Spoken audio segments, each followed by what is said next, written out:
let me go on with the species. A fourth species, who are obviously Caucasian in origins, are called Dorians. I found the Dorians to be unusually similar in appearance. So much so until I think they must have engineered themselves at some time to get the perfection that they wished. Thus they look to me somewhat too odd to be thus, so to speak. No different eye colors to note, or hair colors. It's a light blonde, almost platinum blonde type hair with a Princess Charming type haircut, I guess you would call it, and what have you. And they have a very high level of technology. The next species would be the Tarxicians. Now these are obviously reptiles in origin, very smart reptiles incidentally. They fly ships for the most part with a V-wing configuration. There are a lot of small V's, and then there was a great V that I saw in 1964, and I drew in my book and explained some of its technology and the Tarxicians and flying it and what have you. It apparently showed up over Phoenix about a year or so ago, and many people filmed it and what have you. And I explained this technology, which is why at your nearest opportunity you've got to get this book. Now, I will tell you this, my dear loved ones. If you get this book, should you get this book, and you read the data therein and find it not to your liking, or it does not satisfy your intellect, be you scientist or layman, I will gladly refund your money less wear and tear on this book. Thus far, I've not retrieved a single one. Now, the data that I am downloading to you today, you would do well to take it with a grain of salt and measure it. You understand? I also would ask that you not, because I'm not a very formally educated man, I only went through the 8th grade, I would ask that you not hold the outer world people to blame for the crudeness of my presentation and the piteous limitations of my little intellect, and use the data as a body as a whole in order to see the overview of these things. Another species are called the screed, and the screed are the only known high-tech insectilian intelligence that even the Biavians know about. But they are, you see, cognizance can be, or may be, will be given unto all evolving species of creatures should they survive the many ages and millennia and periods of their evolution and what have you. Now they may not all build spaceships and what have you. Nonetheless, they will ultimately understand the concept of mathematics, quantum physics and inertia. And it is only proper and it is only natural that any species who will ultimately wish to leave its home planet, if only to go out and explore. You will do the same should we survive beyond late 2011 or early 2012. For I tell you truly, the odds seems to be against us going past that point and living upon this terra firma in the same manner that we do now.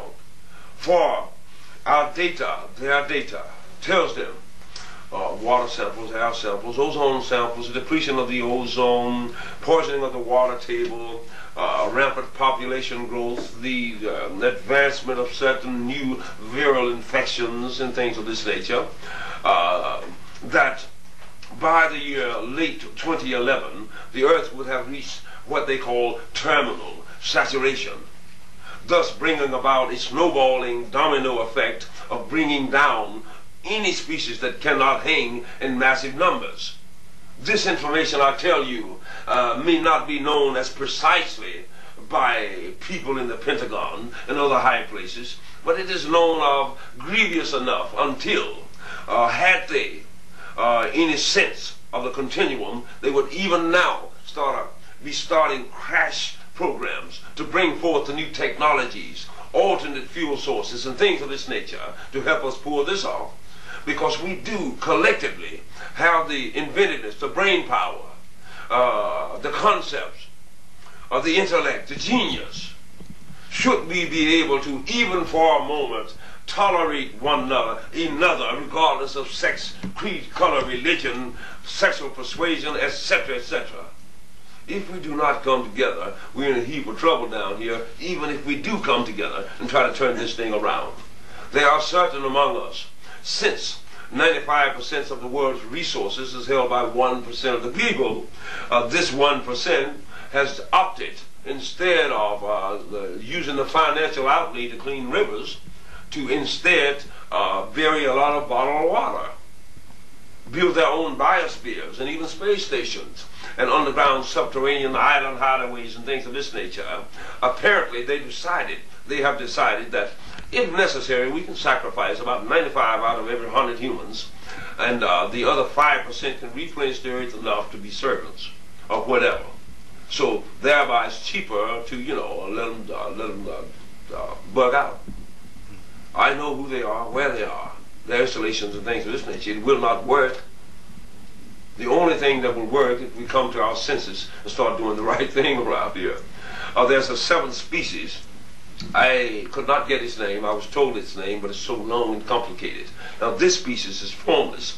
It languishes in a kind of upside down test tube with a metallurgic bottom, and it is physiological material floating in a pink liquid with one big sensor that I suppose serves as an eye, and it levitates around all over the place. I remember when I walked into the Chamber of the Seven the first time at the age of 7, I saw this, all the different species there, and this particular thing, and I was quite fascinated, really.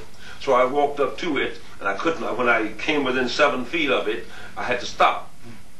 It's a force field. So I walked around the force field, and the liquid eye followed me around, you know, as I went around. And when I went to walk back to the door, this thing reached out and got me kinetically, picked me up off the floor, turned me over. Okay.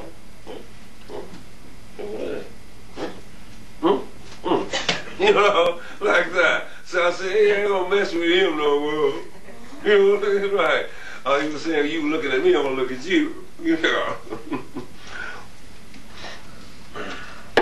About a year ago, under the auspices of NASA, the Hubble telescope took some photographs of great luminous objects within and without the rings of Saturn. And these photographs, under the Freedom of Information Act, was released by a NASA scientist of 37 years by the name of Nolan Riley Berglund. Coincidentally, his middle name is my first name. Now, I didn't plan it that way. In any incident, this information, I said that to say this. The great V-wing was aboard over Phoenix last year. I drew a sketch of it in this book 8 years ago. The control objects, luminous objects in and out of the rings of Saturn was released about a year ago by a top secret clearance scientist. I had drawn quite literally a caricature of those exact photographs for the cover of my book some 9 years ago. And I tell you truly, perhaps I am a man who is gifted to be able to come up with a few coincidences, but I think not. If you should read the data in my book, I tell you truly that what I have said, to the best of my abilities and the calculations of the Biavians and the Stathians, scientists, these things I tell you is true, and we had best start thinking in terms of altering the continuum as we know it, by upgrading and changing and substituting and going to various other forms of ways of doing things, such as solar energy, wind power, things such as geothermal, and what have you, because the time is not long. In 1975, while aboard the great mothership, I was fitted with a kind of virtual reality headset, and then using a stowed like effect. The VRBs downloaded into my neurologic syntaxes 144,000 of these circular symbolic configurations. Only after I had written the book and had been visited in the Badlands of Oklahoma by NASA, Strategic Air Command, the Japanese, and some others, did I start to uplink the symbols. Now I draw them in ink without mistake. I've not yet crumpled a sheet of paper. You'll have to take my word for it. My son Eric can easily attest to this, inasmuch as he knows by having been with me for some time, and what have you. So, the bringing forth of these symbols is in itself a kind of phenomena. But of course I could not have known that. I was just drawing them, because they was cute as a poop. You see what I mean? Now, I have the ability to read them all, including the crop circles in southern England and various other places around the globe, as some scientists and theologians and professors can attest to at Yale and Harvard and what have you. They bring me to these places to talk, perhaps initially to see the level of ignorance, of stupidity that some country boy would attempt to bring up here among the illustrious and what have you. My mother always told me that lack of formal training is no excuse for stupidity. You see, if you're able to get to a book that somebody has printed, no one shall have to twist your arm for you to peruse it and learn something from it. They downloaded 144,000 to my neurological syntaxes, coming in through the corona of the eye, into the occipital lobe of the brain, the cerebrum, cerebellum, anterior foreign lobes, the medulla, hypothalamus, limbic region of the brain, stimulating and then manifesting in a cognizant material, which I can now draw and give back to you in a tangible sense. I must pass these along to 144,000 heads of families. If that number brings something to mind for you, it had no significance for me, but other people have informed me that it tends to hold some type of significance. Nonetheless, I said heads of families and their loved ones. So we are looking at somewhere in the vicinity of 1 million people here. They believe that this number of human beings of all races, ethnic groups and what have you, creeds and colors, this many individuals will give us the genetic diversity necessary to replenish the human race. Just as we would wish to save the eagles or the whale, they will not permit this noble species to pass from the galaxy. Yet they are prevented by certain celestial directives from coming in and saving us from ourselves. It cannot be permitted that the stronger would automatically go around cowering down the weak, even for their own good. For if this were allowed on an interplanetary basis, ultimately the entire galaxy would deteriorate down into war and chaos, and there would only be one species left and what have you. So they enforce this rule. Now, I once asked the alien Tan, where are you from? Who are you? Who are you? He said, Friend Martin, in the history of your chronogenesis, some among you have called us gods. I said, well, no, you're not God, because, you know, God ain't got no big pumpkin head like that. I said, look at your boots. Look like they're both made for the same foot. You ought to get you some Converses. He said, agreed. You understand?